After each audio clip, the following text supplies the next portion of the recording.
Analysis: Why Starlink is blocked while PNG citizens pay the price. By Red Alert Team Papua New Guinea, December 2025.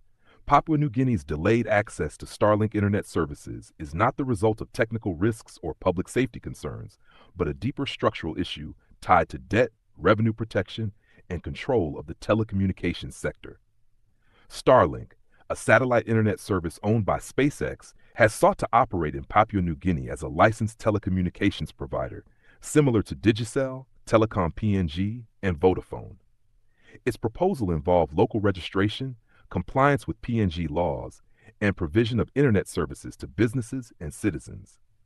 Unlike existing providers, however, Starlink does not rely on terrestrial infrastructure such as towers or fiber optic cables, instead delivering connectivity directly via satellite.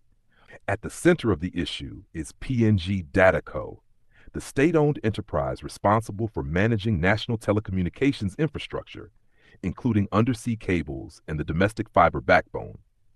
DataCo does not sell internet directly to consumers, but earns revenue by charging telecom operators for access to its network. This revenue stream is critical as the government borrowed more than K1 billion to finance the construction of the national cable system, a debt that must be serviced over time. Telecom operators such as Digicel, Telikom, Vodafone, and Enterprise Telecom depend heavily on DataCo's infrastructure. They retail internet and mobile services to the public, often at high prices and with inconsistent service quality, while attributing disruptions to technical challenges. Despite public dissatisfaction, both the operators and DataCo continue to generate revenue under the current system.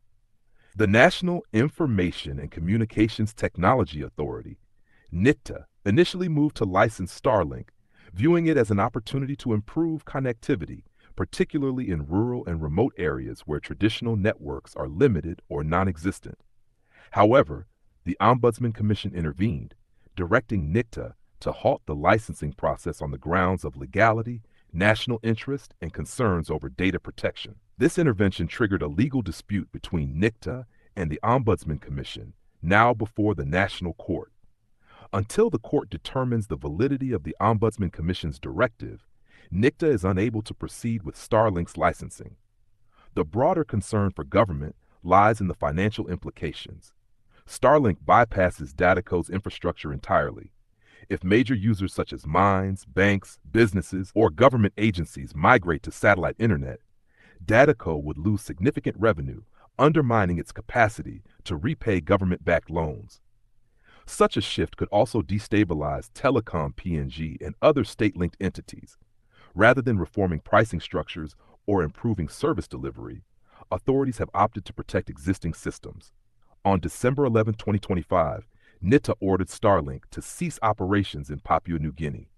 Starlink subsequently suspended its services later in December.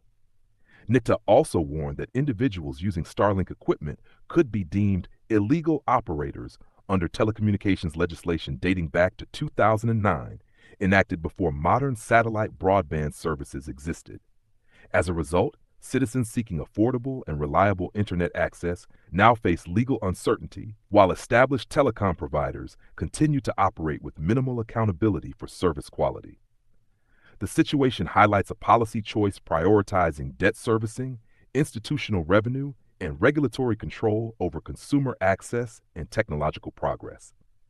Starlink's suspension in Papua New Guinea underscores a broader challenge, balancing national financial obligations with the need to expand affordable connectivity. For now, the cost of that balance is being borne by ordinary citizens.